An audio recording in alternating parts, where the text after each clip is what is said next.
Not like the brazen giant of Greek fame, with conquering limbs astride from land to land.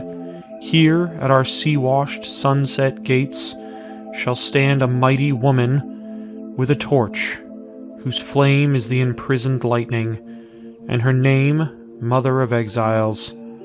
From her beacon hand glows world-wide welcome. Her mild eyes command the air-bridged harbor that twin cities frame. "Keep, ancient lands, your storied pomp," cries she, with silent lips. "Give me your tired, your poor, your huddled masses yearning to breathe free, the wretched refuse of your teeming shore. Send these, the homeless tempest tossed to me.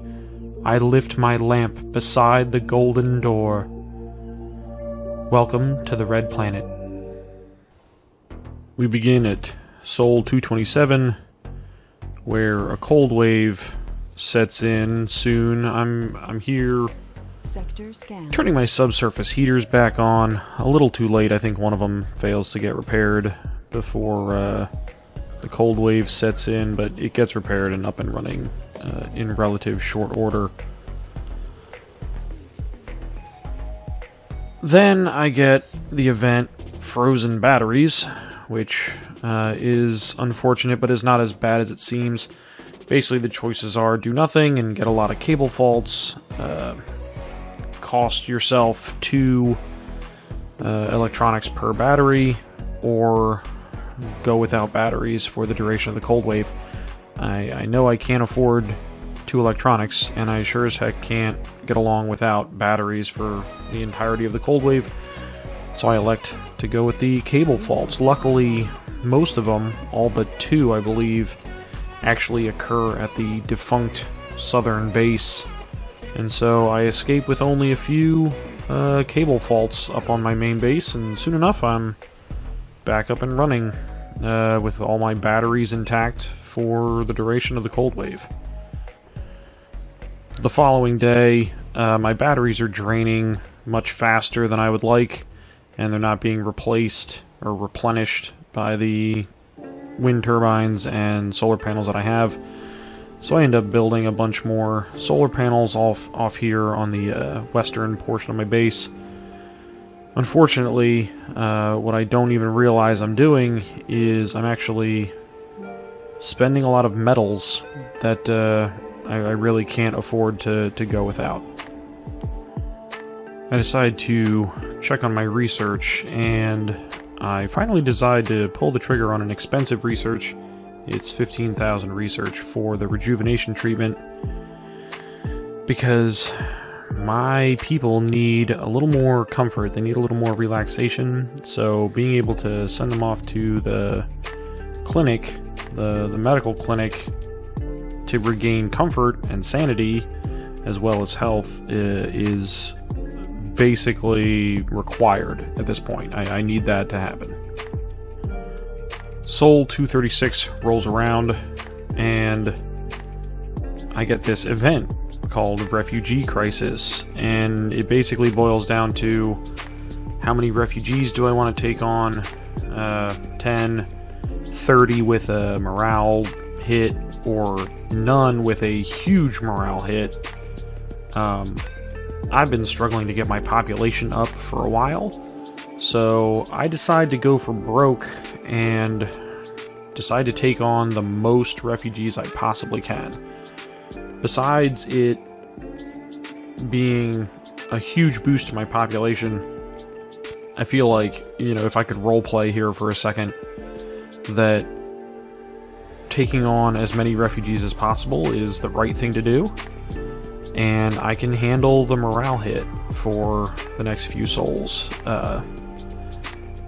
It would basically be the difference between my base eking along a little bit at a time and almost, actually more than doubling my population. So I set to work immediately. I have this countdown, basically, where my shuttle is counting up from 1%. And so I immediately start construction of a whole new dome. So I'm building a real dome this time. It's an actual dome capable of supporting a spire. So I plop that in, start plumbing it into the rest of the system, cables and pipelines. I put in a drone controller, which I have a prefab for, apparently. I start building everything.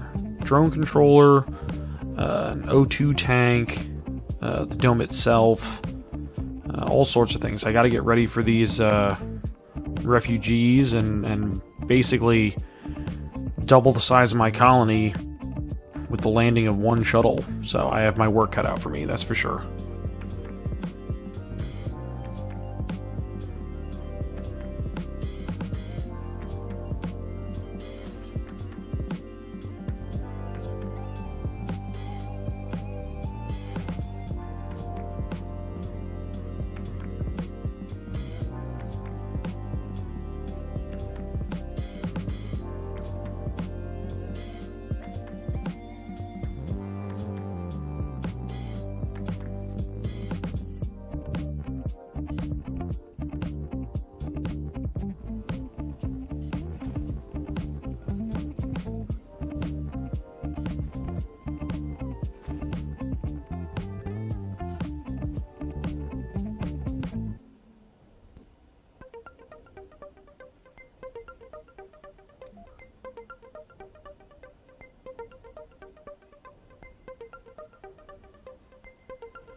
One thing that I quickly realize I need is a common storage area that is in the area you can see here, the overlapping area of the two drone controllers.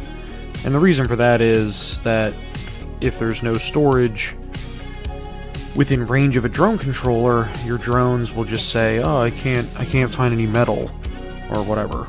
So by having a storage in that overlapped area, then drones in any area can supply drones in any other area for their work.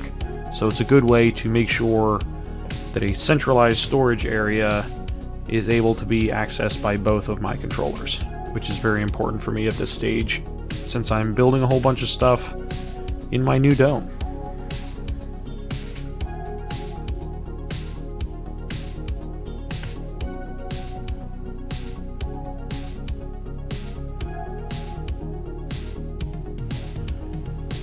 Once my storage area is up and running,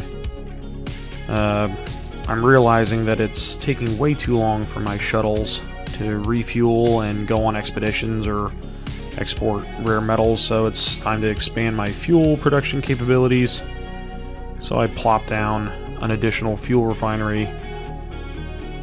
At the same time, my dome has been constructed, so I begin outfitting the dome.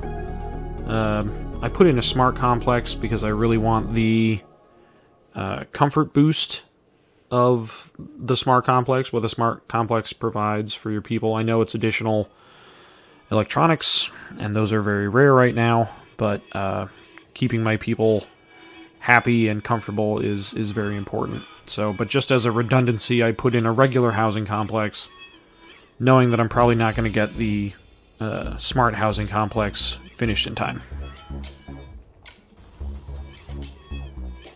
So, Sol 239, my refugees finally arrive, and I get a bunch of new professions that I haven't even bothered training for yet. I get a bunch of geologists and officers, and unfortunately 2 of these refugees are idiots, and they actually have the idiot characteristic, and so they're basically worthless to me, and in fact dangerous. And I don't think you see it right now, but a few more of these, and it said this during the event, a few more of these colonists are prone to turning into renegades, so my renegade population, I think, jumps from 6 to 8 almost immediately, or at least within, you know, a sol or 2. You know, they get a little cold, and boom, they turn into renegades. So that's unfortunate, but hey, in the meantime, I got 26 good colonists rolling into my base and contributing to my brand new Martian society. Alright guys, that'll have to be it for now. We've made huge progress in our colony today, simply by accepting as many refugees as we can. We more than doubled our population in a single day from a single event. And beyond that, it just felt like the right thing to do. Now, the challenge becomes, of course, housing them, and feeding them, and making sure they're comfortable, and sane, and not renegades, etc., etc. As always, please like and subscribe below, as it really helps out the channel, and I appreciate it every single time. Stay tuned to see what the Red Planet has in store for us next time on the Wooden Otter. Peace!